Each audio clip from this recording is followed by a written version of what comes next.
So you may feel like no matter how good your art is, you're just failing to connect, right? You pour your heart and soul into this work, you post it online, you're putting, some sort of process video or something out there. You're just sharing any way that you know how, and it's still not connecting. Something's missing. So why is it that some artists seem to effortlessly build, a following, while others seem to struggle, even though they have a ton of talent? So what if the missing piece isn't your art? What if it's something else? Because if you're like most artists that I come across, you want people to invest in your work, both emotionally and financially. You'd like to be compensated for what you do, and you should be. In order to get people to pay you, they got to trust you.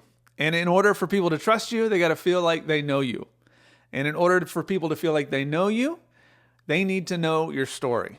See, people knowing your story is the best way to get people to connect with and trust you, so they will actually purchase the work that you create. See, 91% of consumers value honesty and authenticity in the brands that they follow. And whether you like it or not, you're a brand. So as someone who's been very fortunate to help a lot of artists and creatives grow their audiences online, be able to develop real revenue streams and sell their work, I'm really excited to share this information with you today. So today I'm going to talk about the biggest mistakes that you're making online when you're telling your story. We're going to talk about what makes a good story. And then we're going to talk about when you should tell your story, so you're not doing it at the wrong times, and how to do it in a way that doesn't feel repetitive, like you're just kind of wearing your audience out.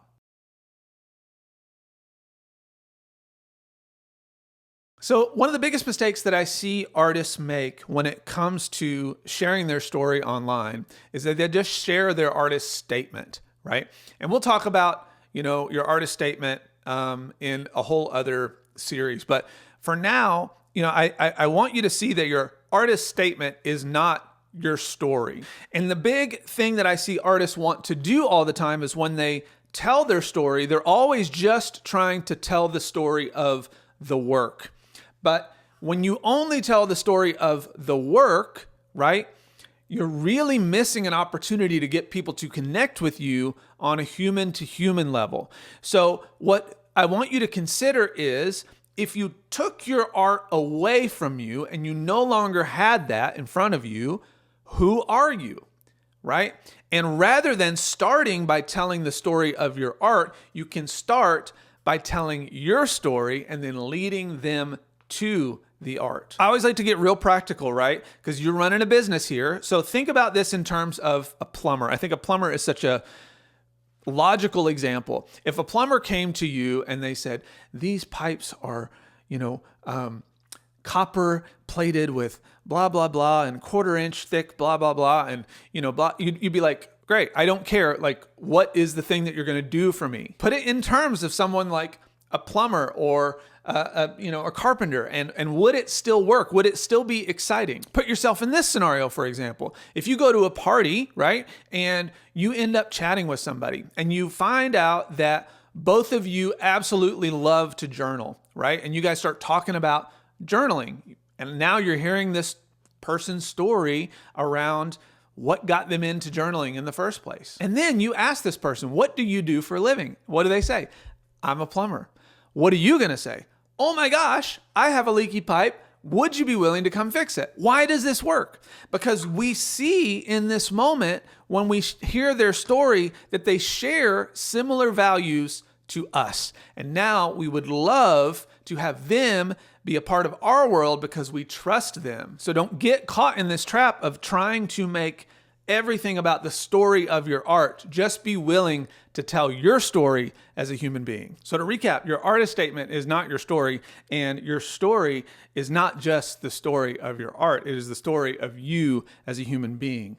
But what makes a good story? Because it's one thing to know the mistakes, it's another thing to know how to make it better.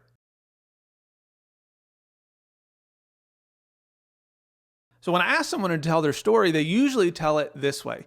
Well, I was born here around this time, and then I moved to blank, and then I went here, and then I went to art school, and then I discovered this, and then I, right? This is actually a series of events. This is not a story. So I want to simplify this for you, right? A story has 4 elements, right? It has a character. In this instance, that character is you. This character has to want something. So in your life story, maybe you always wanted to help people connect deeper with themselves and see their own personal value, but there's always a problem, right? So maybe the problem that came up is that despite you wanting to do this, you couldn't see your own internal value first. And then the 4th element is that there's a solution, some sort of transformation that happens. So the solution could have been, I ended up finding a life coach or a therapist that helped me get through this time, and I was able to see my own personal worth and value and learned X, Y, and Z. And now I know that when I bring that back to these people that need that very thing, it's not only helping me because I'm, rediscovering who I've become, but it's helping them because it's meeting them where they're at. So a story is not a series of events. It is a character who wants something and then has to overcome something to get it. And there's some sort of transformation on the other side of that. And mind you, when you think about it, you might have multiple versions of your life story, depending on which part of it you're in.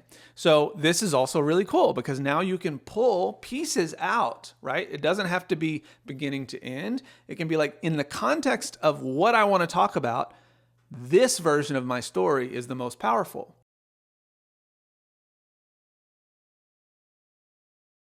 Next, we need to talk about when you should tell your story. The answer is all the time. Right? Remember how I talked about, depending on the context of what you're trying to say, you can pull chunks of your story out and tell that. So I think about this in terms of my kiddos, right? If I want to teach my kiddos a lesson, then there are moments where I get to tell them, I'm just being real here, girls. Like, I know very well that alcohol is not necessarily a bad thing.